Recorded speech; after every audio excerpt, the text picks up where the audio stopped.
Primo incontro convocato dal prefetto per il patto per la sicurezza urbana, coinvolte istituzioni, società civile e studenti. Scende il numero dei ricoveri Covid, chiude il reparto di Agrigento, resta quello di Ribera. 1-2 giorni con al centro il Teatro Greco di Eraclea Minoa sul restauro, progettazione e valorizzazione. Questo weekend appuntamento con i mercatini al Caos d'Agrigento, domenica evento del PD al Madison di Realmonte.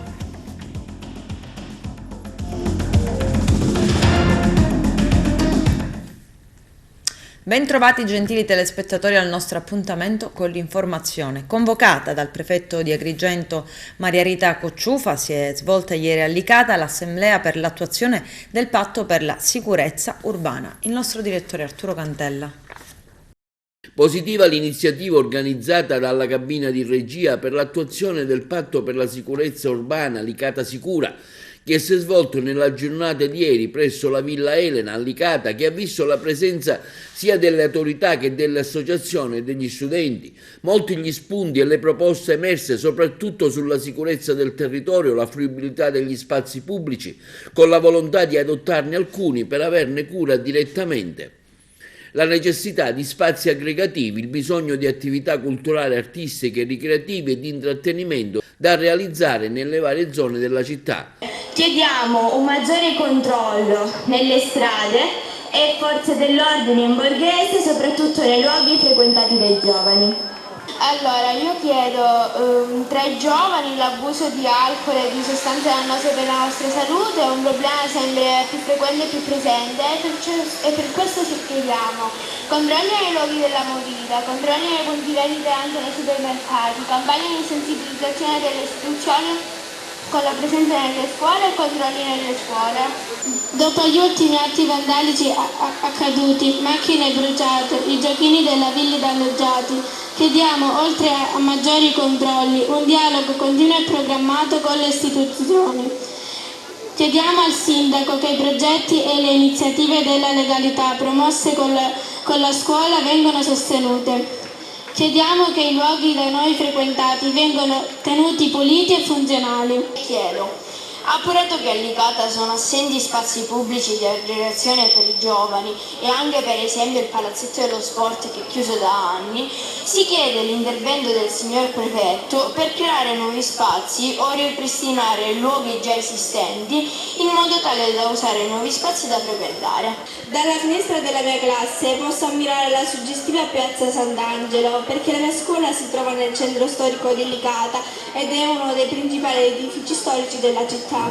Recandomi a scuola, le vie del centro appaiono spesso poco curate, a tratti abbandonate. Di sera poi il centro storico si svuota e può capitare di fare brutti incontri, dato che ultimamente si sta diffondendo nella nostra città la microcriminalità. Noi ragazzi desideriamo fare qualcosa per rivalutare il centro storico, ripopolando le strade con attività che possano coinvolgere tutta la comunità e dare un impulso al turismo.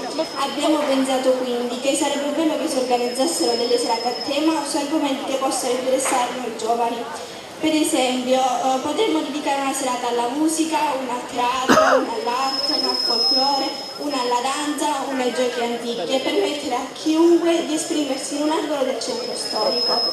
Questo attirerebbe grandi e piccoli che potrebbero passeggiare piacevolmente e godere dello spettacolo, ridando vita alle vie del nostro centro storico. Queste attività potrebbero poi essere riproposte nei vari quartieri della nostra città per dar luce anche alle zone meno conosciute e frequentate di Licata. Attualità che miri a prevenire fenomeni particolarmente diffusi come il degrado e la violenza e per migliorare il livello di cittadinanza attiva, noi studenti del liceo Linares abbiamo pensato di proporre una progettualità che miri soprattutto alla valorizzazione culturale del territorio. Noi giovani avvertiamo l'esigenza di avere a disposizione spazi che possano consentirci di organizzare eventi culturali. Abbiamo pensato ad esempio all'istituzione di un parco letterario, un percorso culturale che valorizzi il centro storico, il porto, i tanti vicoli e cortili, nel quale poter organizzare passeggiate e letture, magari opere di autori licatesi che da questi luoghi sono stati stati ispirati. Ma pensiamo alla possibilità di usufruire gratuitamente del teatro, delle sale convegni, di altri luoghi del territorio dove poterci aggregare per svolgere attività culturali. Sono Giuseppina Incorvaia, la referente del gruppo di toponomastica femminile di Licata, un'associazione che agisce, promuove e vive a livello nazionale per supportare, valorizzare le donne e soprattutto per restituire all'universo femminile quella visibilità appunto per troppo tempo negata. Lo facciamo. In questo contesto qual è il vostro ruolo? In questo contesto noi agiamo come associazione che promuove l'integrazione dei giovani e delle giovani affinché la loro esistenza venga supportata dalle istituzioni e affinché si riapproprino di quel rapporto di fiducia nei confronti dell'associazione, e noi pensiamo come toponomastica di averlo come uno degli obiettivi del nostro statuto. Stiamo tentando di dare qualche contributo con la nostra presenza e con le nostre attività a una Licata sicura, come già è stato detto dal sindaco che ci ha invitato giorni fa al comune, dove ogni associazione ha detto e ha esposto quello che desiderava fare, e tutto insieme in comunità, i vari club uniti.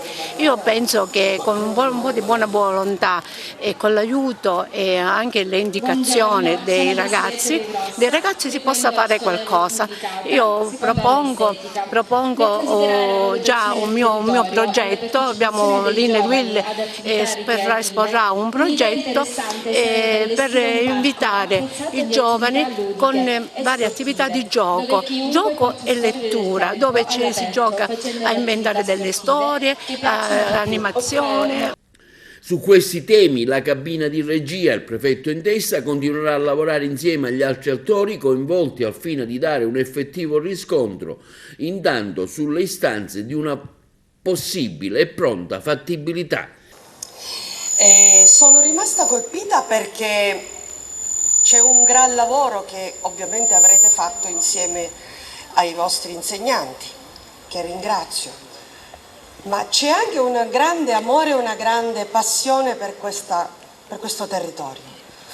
Un territorio si ama quando si denunciano le cose negative, ma anche quando si dice io vorrei fare questo, lo vorrei fare anch'io, ecco. E io questo ho percepito da questi vostri interventi. E alcune cose ha già risposto il sindaco, ha dato la sua disponibilità, quindi non scendo nel merito. Però mi piace sottolineare due cose che sono state dette.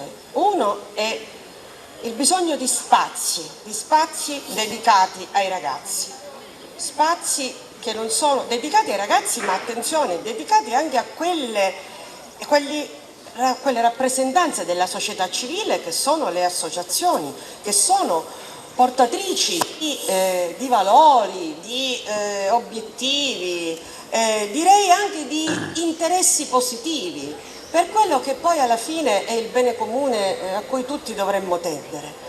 La seconda cosa che mi ha colpito molto è proprio questa proposta molto interessante di utilizzare gli spazi della città per delle attività culturali, che è il teatro, che è la musica, che è il cinema, perché guardate, dove c'è cultura non c'è spazio per altro, e peraltro comprendete bene cosa voglio dire. I carabinieri della compagnia di Licata, in un'operazione congiunta con i militari delle compagnie di Palermo e Nicolosi, hanno eseguito ieri 5 arresti. Nel primo caso i carabinieri hanno provveduto all'arresto di un 35enne licatese agli arresti domiciliari perché durante una perquisizione a casa dell'uomo hanno trovato una pistola detenuta illegalmente e un coltello sporco di sostanza stupefacente. Altre 4 persone del posto, di età compresa tra i 24 e i 51 anni, sono state arrestate per furto di energia elettrica. 3 di loro avevano applicato un bypass sul contatore, il quarto invece un allaccio diretto alla rete pubblica. Il danno quantificato è stimato in circa 20.000 euro. Sono stati inoltre sequestrati 6 veicoli privi di copertura assicurativa e segnalati alla prefettura 2 giovani del posto, un 26enne e un 29enne, in quanto in possesso di alcuni grammi di hashish, immediatamente posti sotto sequestro. Tutti gli arrestati sono ora sottoposti agli arresti domiciliari, come disposto dalla Procura della Repubblica di Agrigento. Oggi e domani, 1 o 2 giorni, a Casa San Filippo, nella sede del Parco della Valle dei Templi di Agrigento, dedicata al teatro greco di Eraclea Minoa. Il nostro direttore Arturo Cantella. Oggi un interessante convegno su Eraclea Minoa e sulle probabili soluzioni per la sistemazione e la fruizione finale del Tempio. Sì, è un'attenzione che abbiamo messo da un paio d'anni sul sito di Eraclea Minoa e sulle condizioni del teatro. Abbiamo lavorato in questi anni a perfezionamento dei dati della conoscenza e oggi ci sarà un approfondimento scientifico per quello che riguarda la problematiche dovute al restauro di questa pietra che è molto delicata, alle problematiche relative alla copertura e nel complesso alla valorizzazione dell'area. Verrà pure presentato nel pomeriggio il bando internazionale per il concorso di idee per la progettazione delle opere di restauro e di fruizione e della copertura del teatro di Eraclea Minoa, quindi è un'occasione importante per cercare di avere una soluzione per un problema che si è trascinato da oltre 30 anni e che vogliamo finalmente ripartire per dare alla fine un sito valorizzato e con condizioni di restauro ottimali. Che tempi ci saranno ipoteticamente per la sua realizzazione? Ma noi entro il prossimo mese pubblicheremo il bando per il concorso internazionale di idee, poi ci saranno le procedure del bando, saranno alcuni mesi, dopodiché si arriverà all'idea progetto, poi si passerà alla richiesta di finanziamento per poter realizzare quello che il bando porterà come vincitore della migliore idea, compatibile con il sito e compatibile con una valorizzazione a 360 gradi. Oggi qui al Casa San Filippo, la sede del parco, per lanciare un'iniziativa relativamente al recupero del teatro di Eraclea Minoa, un concorso di idee a livello internazionale. Ecco, quale sarà il suo apporto all'iniziativa, professore? Sì, allora io mi sono occupato del problema della conservazione delle pietre del teatro già nel 1995 e ho fatto degli studi preliminari di laboratorio che sono serviti poi per la messa a punto dei materiali e dei metodi di intervento per il consolidamento della pietra. La pietra del teatro purtroppo è molto diciamo, di cattiva qualità ed è particolarmente difficile da conservare per la presenza del gesso e quindi diciamo, il problema si risolve eliminando il più possibile il contatto dell'acqua, sia quella meteorica che di risalita, con la pietra e consolidando la pietra con delle sostanze, diciamo, in particolare il silicato di etile, che depositano della silice che lega un po', diciamo, le particelle componenti la pietra stessa. Quindi finalmente, diciamo, si potrà levare quella copertura orrenda, oserei dire. No, il problema è che ci vuole comunque una copertura perché, come ripeto, l'acqua è il nemico principale e quindi bisogna consolidare la pietra ma anche nel contempo trovare un sistema di drenaggio per eliminare, diciamo, la percolazione dell'acqua e l'assorbimento di acqua dal terreno e poi per eliminare soprattutto le piogge, quindi l'acqua di pioggia, quindi consolidamento da un lato ma dall'altro anche la protezione. Che tempi si prevede di realizzazione? Questo io non glielo so dire, dipende un po' dal progetto che verrà fatto e deve essere un progetto, diciamo, onnicomprensivo, quindi studiato anche per diciamo, tener conto dell'ambiente specifico, che è un ambiente marittimo che è sottoposto a venti molto forti, quindi la copertura dovrà essere fatta in modo da resistere anche a queste sollecitazioni, diciamo, naturali. E poi dipende anche, non so, credo dai finanziamenti, quindi progettualità e finanziamento. Oggi lei è qui per dare il suo contributo attivo e fattivo affinché si possa realizzare una copertura del Teatro di Eraclea Minoa da diversi tempi, diciamo, che purtroppo non è fruibile alla gente. Il mio contributo è portare la mia esperienza di quello che si fa di coperture archeologiche di protezione in Grecia. Io mi sono occupato anche con questo settore di protezione con coperture di tutti i tipi, cominciando da coperture piccole, più grandi, coperture che fanno praticamente anche degli edifici. Creano un edificio, così come sono stato gentilmente invitato qua a parlare della mia esperienza delle coperture in Grecia, ma anche parlare delle coperture che sono state in Europa e in tutto il mondo, degli esempi, e tanto ponendo un problema dell'impostazione progettuale, e alla fine diventerò un po' più concreto sull'eventuale copertura del teatro di Eraclea Minoa. Al più presto, almeno secondo le intenzioni annunciate dagli organi preposti, inizieranno i lavori di costruzione del nuovo tanto atteso depuratore consortile dei comuni di Agrigento e di Favara. Le opere comprenderanno anche la costruzione delle fogne per la zona di Cannatello Zingarello. Il tutto sarà presentato in occasione di una conferenza stampa ad Agrigento al Palazzo Filippini in via Atenea il prossimo 19 maggio alle ore 10 dal subcommissario per la depurazione Riccardo Costanza, in presenza dei sindaci interessati Franco Miccichè e Antonio Palumbe, oltre che dai vertici di AICA e dal presidente della Commissione Ambiente dell'Assemblea regionale Giusy Savarino. Il nuovo depuratore permetterà di ridurre il carico di scarichi fognari attualmente trattati negli impianti del villaggio Mosè di Favara, entrambi già oggetto di sequestri da parte dell'autorità giudiziaria perché sottodimensionati e quindi inquinanti. Altro obiettivo è la riduzione degli scarichi abusivi a danno del fiume Acragas e della costa agrigentina. Calano i ricoveri, chiuso il reparto Covid all'ospedale di Agrigento, resta operativo quello di Ribera. Vediamo. Anche la seconda settimana di maggio, per l'aggiornamento della situazione pandemica, non ci fa vedere nulla di diverso dalle altre settimane.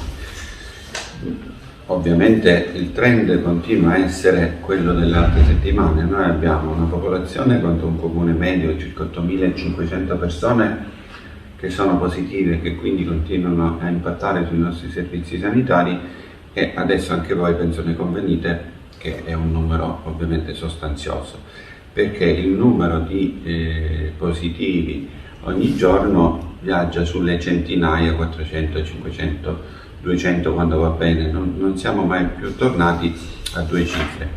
Vi stavo dicendo che anche il trend delle vaccinazioni continua a scendere, siamo arrivati a 525 vaccinazioni in una settimana, quindi vi ricordate eravamo scesi 8.000 con 800 e passa, poi eravamo passati a 700, questo è il minimo storico, ovviamente 525, che non ci consente di impegnare tutto il personale che noi abbiamo in forza per quanto riguarda sia le vaccinazioni che i tamponi, e anche questo sono pochi i tamponi fatti rispetto a una volta, per cui adesso si intraprenderanno, dopo un'opportuna ricognizione, delle eventuali misure che vedremo come riusciremo a impiegare al meglio tutte queste persone. Però ovviamente ci sono scelte che non sono fatte a piacere, riduzione di ore o altro, che magari si può pensare che possono essere fatte o non fatte. Noi abbiamo degli impegni, ma ritengo che poi l'impegno sia morale di chi amministra la cosa pubblica, quindi i soldi non tuoi, nel fare in modo che quello che tu amministri sia parametrato a quello di cui c'è bisogno. Nel frattempo si stanno facendo delle interlocuzioni sia con i sindacati che con i primari per poter verificare se ci siano secondo me dei reparti o alcuni servizi dove invece alcuni di questi possono essere impiegati in maniera più utile. Però guardate che i numeri, ci rendiamo conto che i numeri al momento attuale non consentono evidentemente un impegno così come quando si facevano 15.000 vaccinazioni a settimana e 30.000, 40.000 tamponi. Ma questo diciamo è facile da capire se vogliamo essere onesti con noi stessi. Ultima cosa, per quanto riguarda i ricoveri, i numeri sono sempre quelli. Vi dico subito che, visto che siamo tornati al di sotto dei 20 alla medicina di Ribera, riteniamo opportuno, abbiamo accolto favorevolmente la nota del direttore sanitario dell'ospedale di Agrigento nel mandare ad esaurimento il reparto di medicina Covid per poi restituire la medicina ai pazienti no Covid ad Agrigento, e quindi sarà Ribera, così come dal decreto e da vocazione attuale, a doversi occupare dei pazienti Covid, e facciamo in modo che l'ospedale di Agrigento sia libero per i pazienti non Covid.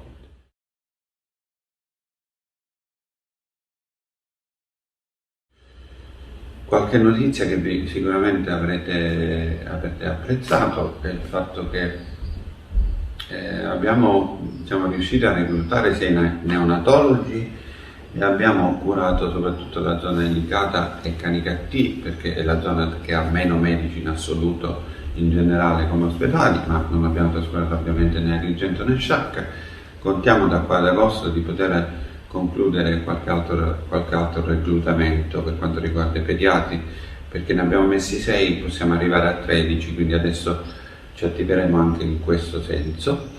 Mentre invece poi avete avuto modo di vedere che all'ospedale di Canicattì l'arrivo della cardio-TAC, cardiotomografia computerizzata, è stato ben apprezzato dalla popolazione, perché ha consentito di fare diagnosi per parecchi pazienti che avevano questa patologia, ed è una bella notizia ovviamente per i pazienti, ma anche per l'ASP, perché abbiamo visto che anche dal territorio non provinciale nostro abbiamo avuto questa attrattività nei confronti di pazienti di altre province, quindi è una buona notizia.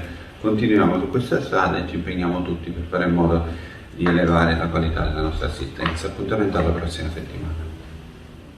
Anche il presidente della regione siciliana Nello Musumeci ieri al Teatro Politeama a Palermo al secondo congresso nazionale degli infermieri. Vediamo. Questo governo ha proceduto alla stabilizzazione di migliaia di infermieri, abbiamo proceduto al reclutamento di altre migliaia con le procedure dell'utilizzo delle graduatorie a tempo indeterminato. Stiamo lavorando per consentire l'accesso alla formazione, visto che aumenta la richiesta di personale infermieristico, penso alle nuove strutture, alle case di comunità, alle strutture private. E sono qui per dire grazie soprattutto agli infermieri, grazie per quello che hanno fatto, per quello che fanno, il loro contributo è straordinario, essenziale. Noi siamo accanto a questa categoria come lo siamo stati negli anni passati e sono convinto che possiamo guardare con ottimismo al futuro, perché se il peggio è già alle nostre spalle, abbiamo solo il dovere di consolidare le presenze, di dare una prospettiva di futuro a tanti giovani e di procedere al raggiungimento di un tasso di formazione degno delle sfide che questa professione entusiasmante comporta.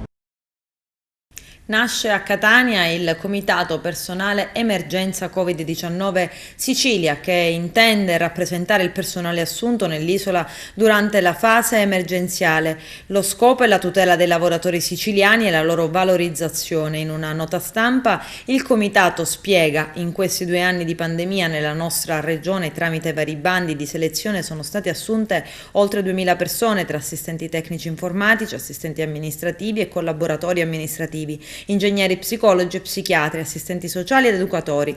Siamo, prosegue la nota, giovani professionisti che con grande spirito di servizio ed abnegazione hanno fornito e stanno contribuendo a fornire un importante contributo. Peccato però che nonostante la normativa nazionale ed un atto di indirizzo dell'assessore regionale alla salute Ruggero Razza abbiano indicato la possibilità di proroga del nostro incarico al 31 dicembre 2022, rimaniamo appesi alla prospettiva di proroghe di mese in mese, si legge ancora nella nota. Abbiamo quindi voluto fortemente formalizzare questo comitato, concludono, per avviare un dialogo incisivo con le istituzioni in merito a questa vertenza.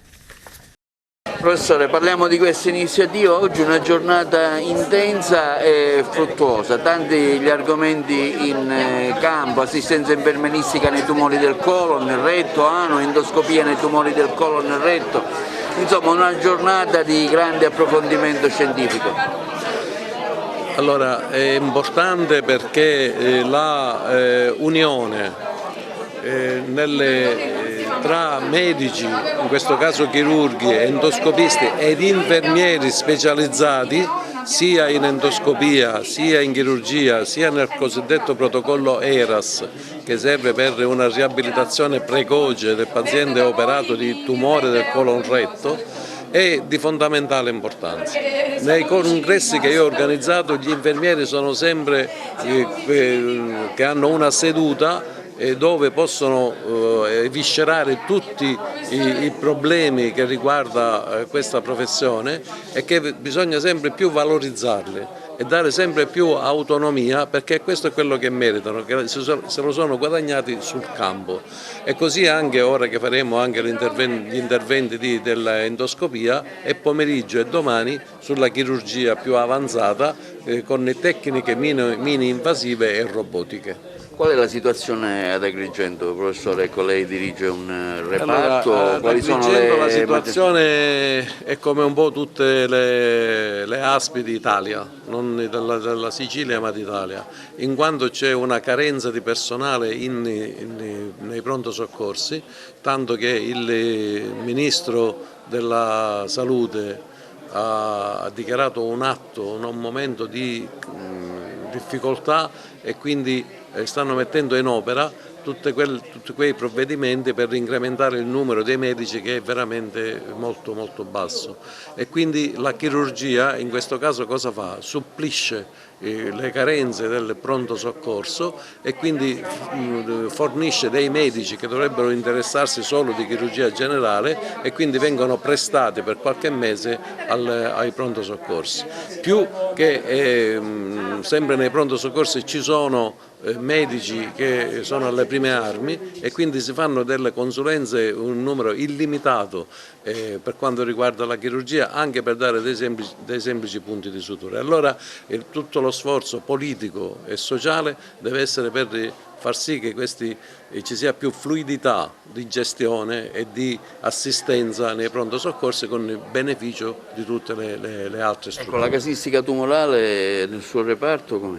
Allora, noi siamo centro pilota per lo screening del cancro del colon retto e quindi vengono immediatamente eseguite le endoscopie, le coloscopie in questo caso, dopo la positività del sangue occulto nelle feci, e quindi facciamo sia il secondo livello, che significa l'endoscopia, e anche il terzo livello, cioè il trattamento endoscopico o chirurgico, che viene fatto in maniera meno invasiva per via laparoscopica.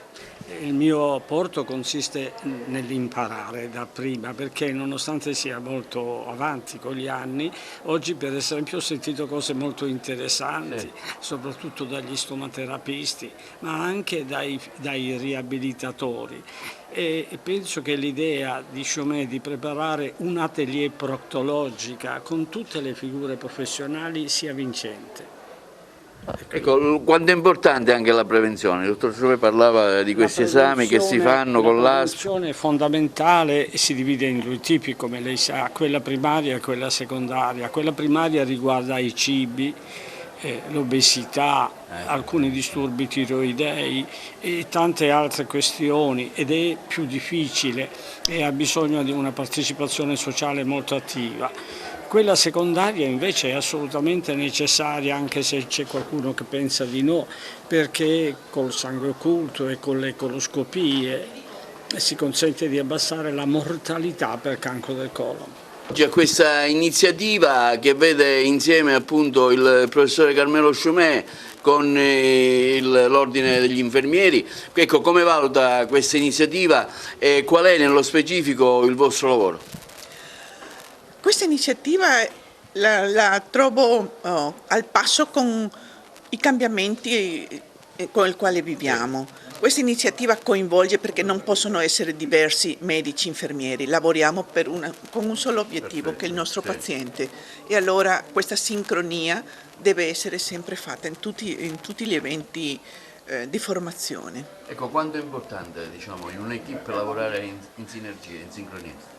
È importantissimo, è la base fondamentale alla riuscita di una procedura, di una tecnica, del bene del paziente, perché se sincronizzano le competenze e le conoscenze di entrambe figure, e allora questo canalizza il percorso terapeutico o una procedura specifica. Innanzitutto credo che il ruolo dell'endoscopia sia un ruolo fondamentale nella lotta al tumore del colon retto, ma questa endoscopia sicuramente trova il massimo dell'applicazione nei programmi di screening, che nella nostra ASP ormai dal 2012 sono una realtà vera, forte e consolidata, e questo ruolo credo che sia una vittoria di tutta l'intera ASP di Agrigento, perché un programma di screening non è soltanto merito del coordinatore, ma anche della popolazione che ha saputo recepire bene il nostro messaggio, delle dirigenze che ci hanno supportato, del centro gestionale screening e di tutta la prevenzione del tumore del colon. Ecco, qualche numero su Agrigento, sui casi, lei che diciamo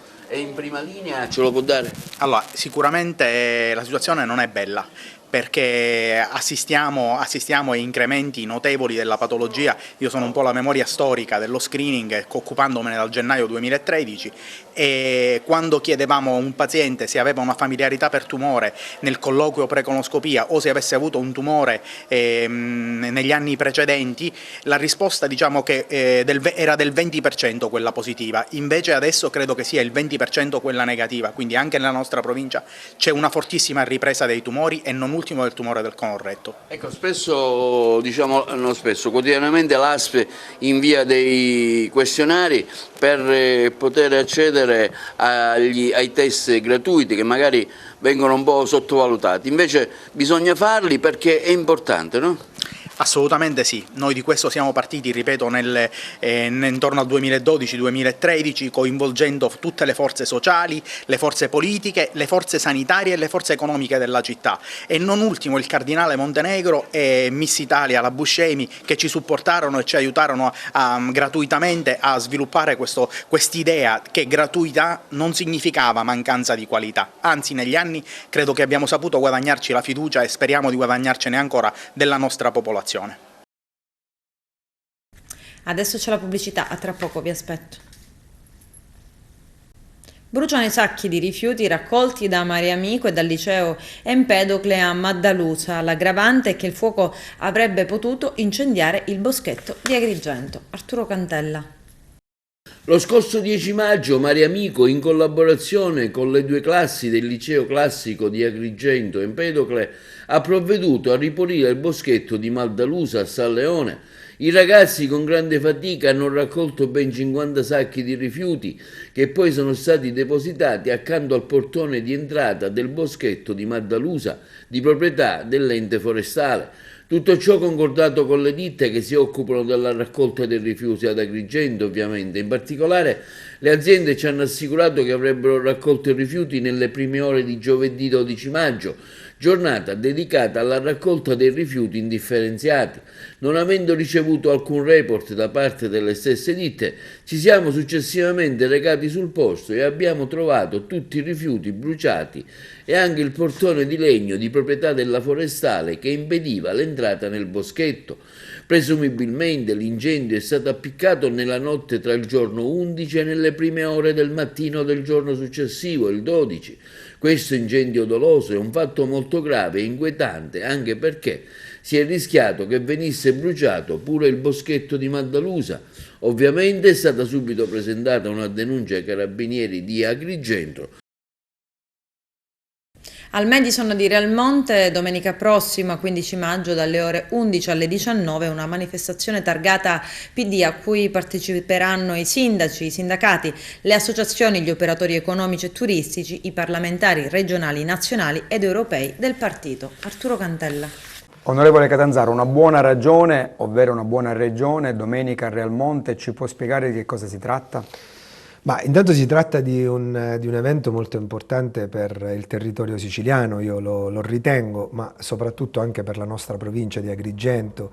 È un evento che noi abbiamo promosso il primo anno di mia attività parlamentare a 10 mesi da quello che era la mia attività. Poi purtroppo, per quello che noi sappiamo, per la pandemia e tanto altro, questo evento non è stato più riproposto. Quest'anno il gruppo parlamentare regionale propone questo evento e lo propone proprio nella provincia di Agrigento, quindi diciamo che è finalizzato proprio a raccontare l'attività del gruppo parlamentare che in questi anni ha svolto all'interno del Parlamento regionale, proprio per il lavoro che noi abbiamo portato avanti, e dall'altro lato per cercare di cogliere le istanze che provengono dal territorio per fare cassa di risonanza proprio all'interno del Parlamento. Quindi è questa la finalità dell'evento.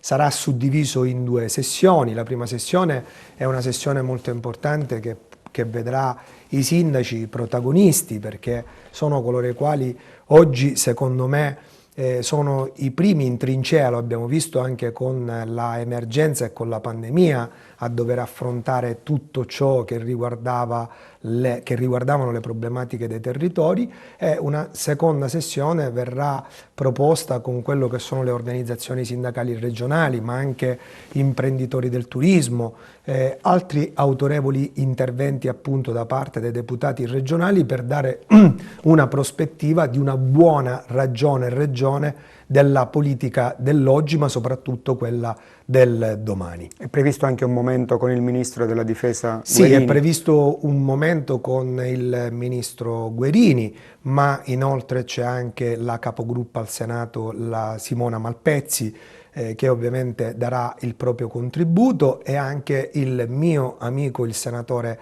Alessandro Alfieri, che sarà presente proprio per l'evento, e che ovviamente condivideremo insieme questa giornata che inizierà alle 11 e finirà il pomeriggio al Madison Hotel, un posto incantevole e simbolico, perché noi da anni abbiamo una battaglia che è quella sulla Scala dei Turchi, e quindi abbiamo proprio preferito per la seconda volta Realmonte, Scala dei Turchi, il Madison Hotel. E voglio chiedere un'ultima cosa, lei recentemente ha assunto un incarico importante a livello regionale per il Partito Democratico. Sì, io ho assunto l'incarico di essere il vice capogruppo del partito, del gruppo parlamentare.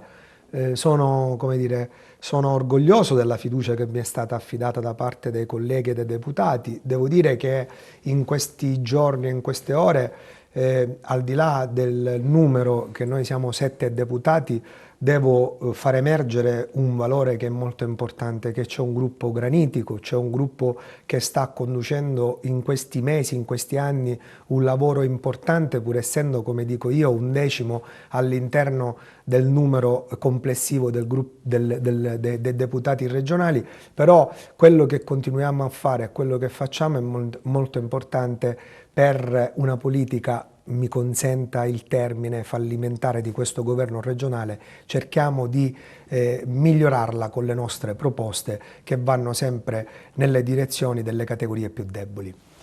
Corte di Cassazione ha rigettato il ricorso avanzato dalla difesa, ha sancito la condanna definitiva ad 1 anno e 4 mesi nei confronti di Giuseppe Virone, originario di Palma di Montechiaro, per omicidio colposo. L'uomo era finito a processo in seguito alla morte di un amico, Giuseppe Amato, deceduto a seguito delle ferite riportate in un incidente stradale nel quale era rimasto coinvolto con Virone. L'incidente si è verificato nell'estate 2015, quando i due, insieme a un'altra persona a bordo di una Fiat Punto, andarono a sbattere contro un minibus che viaggiava in senso opposto.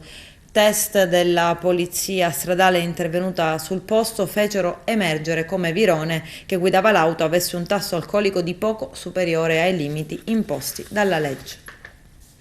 Domani e dopodomani, 14 e 15 maggio, in piazzale Caos ad Agrigento, una vetrina per valorizzare e promuovere i prodotti agricoli, enogastronomici e creativi identitari della Sicilia. Giovanna Neri. Ingegnere Barone, questa volta ci siamo. Emporio Arte e Natura, rimandato di una settimana a causa del maltempo, torna questo fine settimana, sabato e domenica, al piazzale Caos con l'esposizione dei prodotti agroalimentari, ma anche con dei momenti culturali, formativi e informativi. Sì, abbiamo superato la pioggia, ormai il sole dovrebbe accompagnarci e quindi sabato 14 e domenica 15 a piazzale Caos si avrà finalmente questa mostra di prodotti agroalimentari che ha avuto il sostegno e il contributo di noi, dell'Associazione Il Cerchio, di tutti coloro che hanno voluto collaborare in forma anche gratuita e dell'assessorato all'agricoltura e alla pesca mediterranea. Diciamo che nel bando è prevista anche la filiera corta, chiamavano non solo alimentare, ma culturale e mentale, cioè del poter accompagnare alle vendite e alle esposizioni dei prodotti agricoli, agroalimentari, caseari, dell'artigianato, eccetera, poter affibbiare anche delle iniziative culturali. Noi ne abbiamo preparato due. Una prettamente agroalimentare si avrà domenica mattina, proprio ci saranno due interventi di persone specializzate nel campo dell'agroalimentare, sia degli adulti ma dei bambini, perché i bambini saranno il nostro futuro, dei ragazzi di oggi e di domani, che già purtroppo soffrono di molte malattie infantili molto recidive per colpa dell'alimentazione insana. E poi ci sarà anche sabato, cioè il giorno prima, un incontro con il verismo e con Pirandello, intitolato Vita nei campi, in cui la Dante Alighieri, Società Dante Alighieri, Comitato di Agrigento, offre gratuitamente sempre questo partenariato che ci consentirà di avere un contributo culturale. Appuntamento sabato e domenica con ingresso gratuito. Appuntamento sabato e domenica, ingresso gratuito per tutti, sia per gli espositori e venditori, sia per coloro che vengono come visitatori e acquirenti eventualmente. A piazzale Caos dalle 9:30, la inaugurazione sarà sabato a cura del sindaco e delle autorità con l'alzabandiera e gli inni nazionali e locali e dovremmo riuscire, speriamo, nella nostra iniziativa. Noi ci speriamo tanto e questo è dovuto sicuramente al successo che si conterà sul numero dei visitatori e sulla qualità anche dei visitatori. Ha sempre colpito l'iniziativa di questo mercato, chiamiamolo così, ortofrutticolo o di prodotti caseari, locali e dell'identità siciliana. Speriamo che anche quest'anno, dopo la pandemia, si riprenda come stiamo cercando di fare. Dottoressa Palermo, quale sarà il suo contributo alla tavola rotonda? Premettendo che oltre il 25% dei bambini che frequentano la scuola primaria sono affetti da sovrappeso o da obesità, il mio contributo in questa tavola rotonda sarà quello di dare dei consigli ai bambini, ma soprattutto ai genitori, sull'evitare le cattive abitudini alimentari, sullo stimolare la corretta alimentazione e permettere in questo modo un normale crescimento. Da qui nasce l'arte della nutrizione. Che cosa significa l'arte della nutrizione? Se noi uniamo la corretta alimentazione, l'idratazione, il movimento e uno stile di vita sano, sicuramente riusciremo a gestire consapevolmente il nostro peso. E inoltre, se iniziamo a guardarci con occhi diversi, possiamo cambiare progressivamente l'arte di nutrire il nostro corpo e quindi trasmettere le nostre sane abitudini alimentari ai nostri figli. Dottoressa Russo, che ruolo ha l'aspetto psicologico nella nutrizione? L'aspetto psicologico all'interno della nutrizione ha un ruolo di pari importanza a quello medico e a quello sociale. Cercherò di spiegarmi meglio. Negli ultimi decenni la comunità scientifica sottolinea come la nutrizione non faccia riferimento al mero percorso dietetico prescritto dal medico, ma a un più complesso processo nutrizionale, quindi anche psico-nutrizionale, dove anche i fattori, le componenti sociali, culturali hanno il loro peso. Mi viene in mente ad esempio è indispensabile citare il nuovo neologismo coniato dall'Organizzazione Mondiale della Sanità, che è di Globesity, no? E ci dà come dire, il mandato a tutti noi sanitari di occuparci di questa pandemia che a livello globale sta diventando oggetto di preoccupazione per la salute pubblica.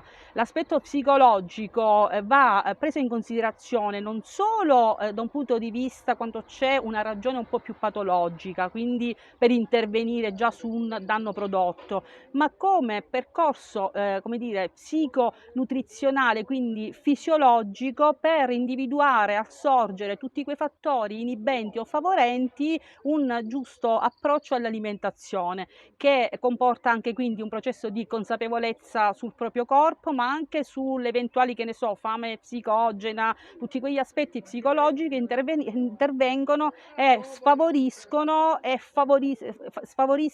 una giusta nutrizione e quindi favoriscono anche un aumento di peso nutrendosi male. A Emporio Arte e Natura ci sarà spazio anche per l'intrattenimento dei bambini con dei laboratori creativi con Ada Imparo Creando. Sì, vi aspettiamo il 14 e 15 maggio presso il caffè letterario Luigi Pirandello, Piazzale Caos Agrigento, dove vi è la casa natale Luigi Pirandello, dalle ore 11 alle 12:30, con animazione e laboratori creativi per bambini attinenti alla giornata dedicata alle famiglie, appunto la giornata internazionale della famiglia. L'evento è totalmente gratuito, vi aspettiamo. Convegno all'Università di Agrigento in omaggio a Paolo Di Betta, morto 7 anni fa. Vediamo. Un riconoscimento oggi al dottor Paolo Di Betta consegnato al figlio. Ricordiamo che il dottor Paolo Di Betta fu anche presidente della Camera di Commercio di Agrigento. Sì, è un presidente e un uomo straordinario, a cui dobbiamo il progetto dell'aeroporto e la firma sulla creazione del polo universitario. Quindi un grande uomo, un grande imprenditore che va ricordato per quello che ha fatto. Oggi si ricorda Paolo Di Betta, tuo padre, un uomo che ha fondato non solo il Consorzio Universitario, ma ha avuto diverse cariche, Confindustria, presidente della Camera di Commercio. Ecco, insomma, un bel ricordo. Sì, un ricordo che ci commuove tantissimo, è un ricordo sulla sua volontà, sul suo voler fare e sulle sue capacità costruttive e soprattutto sulla sua dedizione anche alla comunità. Ecco, ricordarlo oggi fa bene, è importante anche, diciamo, come segno di fiducia per il futuro. Sì, sicuramente, soprattutto per la sua visione orientata al progresso, orientata al futuro e alla volontà di migliorare la nostra comunità. Oggi si ricorda il dottor Paolo Di Betta, fondatore del Consorzio Universitario di Agrigento, presidente di Confindustria, presidente della Camera di Commercio, insomma una bella iniziativa che serve anche da punto di riferimento alle nuove generazioni.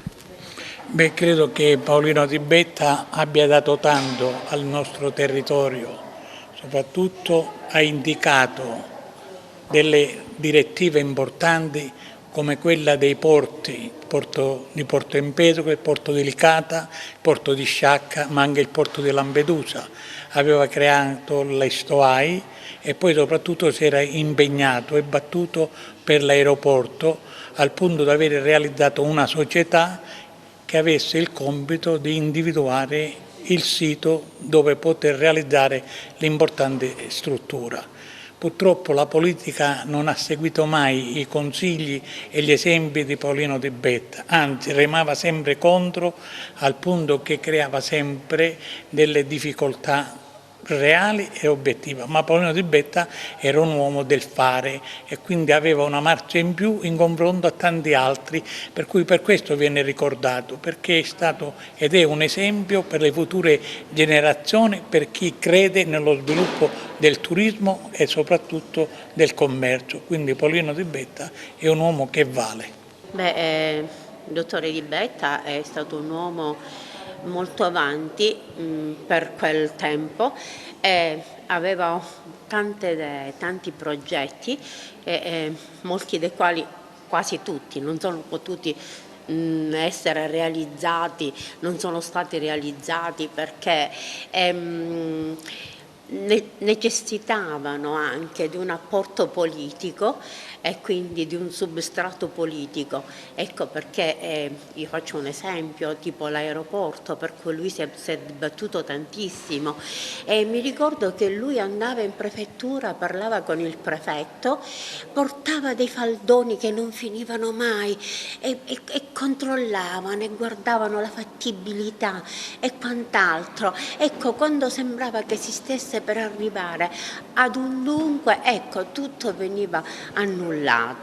Ecco, parlo dell'aeroporto, ma parlo di tante altre cose. Lui, per esempio, voleva realizzare il progetto Anversa. Il progetto Anversa era un progetto per cui i nostri prodotti ortofrutticoli dovevano convergere nel nord Europa.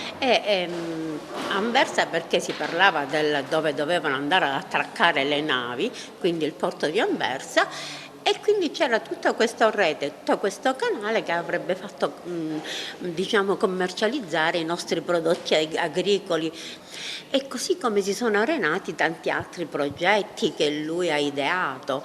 E di concreto però resta questo consorzio universitario, perché è stato lui a volerlo. Un momento importante, oggi si ricorda proprio il fondatore del consorzio universitario, il professor dottor Paolo Di Betta. Sì, e per noi è un motivo di grande soddisfazione risottolineare il valore della memoria in una città che può sicuramente vantare l'impegno, la dedizione, la correttezza, l'onestà di molti suoi figli illustri. Oggi è stata la volta di Paolo Di Betta, al quale ero legato da sentimenti anche di amicizia, che ricordo non solo per la sua capacità imprenditoriale, ma anche per gli importanti ruoli che ha rivestito sul fronte delle istituzioni, non solo illuminato Presidente della Camera di Commercio, ma anche ai vertici di Confindustria provinciale prima e regionale poi. Quello che mi colpiva nel rapporto con Paolo Di Betta era questa grande fantasia, questa grande capacità di immaginare un territorio proiettato in una dimensione non solo nazionale ma anche internazionale, con delle idee innovative che sicuramente, se interamente realizzate, avrebbero fruttato benefici non solo economici ma anche sociali e culturali per questa città. Io ho avuto la possibilità di frequentarlo molto da vicino quando quotidianamente, per il ruolo istituzionale che io rivestivo, mi sollecitava per questa tanto agognata realizzazione dell'aeroporto di Agrigento. Non per il piacere di realizzare una struttura, perché intravedeva in questa realizzazione la possibilità di fare di Agrigento il terzo polo turistico siciliano. Di lui conserviamo un carissimo ricordo, almeno io da amico e da persona che istituzionalmente ha lavorato con lui. Io mi auguro che il ricordo della onestà, della correttezza, dell'impegno, della lealtà, della fantasia di Paolo Di Betta possa rappresentare uno stimolo e una sollecitazione, oltre che un esempio per le nuove generazioni. Enzo Di Natali e di testimoni del Vangelo. Domenica prossima, 15 maggio, a Santa Elisabetta si ricorderà Don Gerlando Re. Vediamo. Don Gerlando Re è una manifestazione che organizzerete a Santa Elisabetta. Tra le figure del Novecento che certamente dobbiamo ricordare è Don Gerlando Re di Ciangiana, che è morto nel lontano 1949. Tuttavia la sua figura, la sua personalità, il suo ministero sacerdotale è sempre vivo e attuale, perché lui operò con i giovani, realizzando un oratorio apposito, fu un prete sociale a favore dei minatori che in quel periodo a Ciangiana si trovavano in condizioni pietose, fu un innamorato della Madonna e dell'Eucaristia.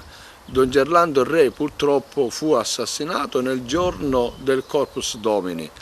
Mentre si stava preparando per andare alla celebrazione, davanti a casa sua ci fu un duplice omicidio. Lui avvertì il dovere di intervenire per assistere questi malcapitati e il malvivente ritornò indietro e gli disse: se tu li assisti, li aiuti, io ti uccido. E così questo giovane che aveva 33 anni appena si trovò tra un'arma puntata e il dovere di svolgere il suo ministero. Lui preferì di svolgere questo suo ministero e fu ucciso.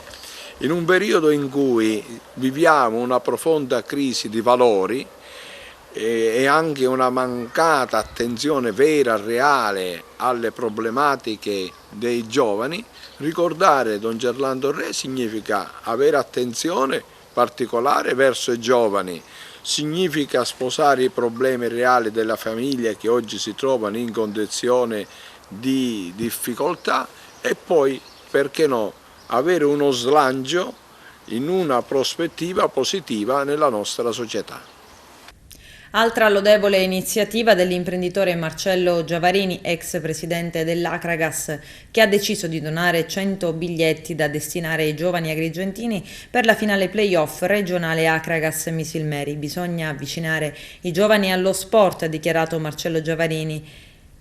I tagliandi possono essere ritirati fino a esaurimento presso la sede Unipolsai di Agrigento. Lunedì prossimo, 16 maggio ad Agrigento, uno stage per allenatori con Pasquale Marino, ex calciatore dell'Acragas. Carmelo Lentini. Organizzato dall'AIAC di Agrigento del presidente Calogero Capraro, si terrà nella città dei Templi uno stage per allenatori presieduto da Pasquale Marino, ex calciatore dell'Acragas dagli anni 84 all'86. Ed oggi è affermato tecnico di Serie A alla guida di Udinese, Parma, Palermo e Catania. Sistema di gioco a confronto è il tema di questo summit tecnico che si svolgerà in due fasi: teorica nei saloni della chiesa parrocchiale del Donguanella e tecnica sul rettangolo di gioco dello Stadio Il Seneto. L'iniziativa è aperta a tutti, come ci ha voluto sottolineare lo stesso presidente AIAC di Agrigento, Calogero Capraro, in questa intervista. Ci troviamo con Lillo Capraro, che è il presidente dell'AIAC di Agrigento. Ecco, lunedì prossimo ci sarà un interessante evento. Abbiamo visto dei manifesti, abbiamo visto che praticamente c'è fotografato Pasquale Marino. Ce ne vuoi parlare? Praticamente giorno 16 alle ore 15:30 io, in qualità di presidente provinciale dell'AIAC, Associazione Allenatori di Calcio, abbiamo organizzato questo evento invitando Pasquale Marino, sia ex bandiera gloriosa dell'Agras degli anni 83-84 che come allenatore di diverse squadre tra Serie A e Serie B. Lo devo ringraziare perché appena gliel'ho detto si è messo subito a disposizione per allenatore per fare un giorno di aggiornamento, di incontro con i tecnici della provincia di Agrigento e anche di fuori provincia, con un argomento che ha scelto sulla sistemi di gioco a confronto. Ecco, come si svolgerà questo giorno? Perfetto, si svolgerà in due fasi. La prima fase è in aula e si farà presso l'oratorio Donguanella di fronte allo Stadio Seneto. Poi, quando si finirà in aula, ci sarà la dimostrazione in campo allo Stadio Seneto. Colgo l'occasione per ringraziare anche sia il presidente dell'Agras e la società Agras e il mister, perché Pasquale Marino farà la dimostrazione tecnico dentro il campo con i giocatori dell'Agras. Ecco, è un giorno particolare, si darà la possibilità dunque ai tanti tecnici e amanti di questo sport di potersi aggiornare sulle nuove tecniche e tattiche da adottare in un campionato, in una partita di calcio.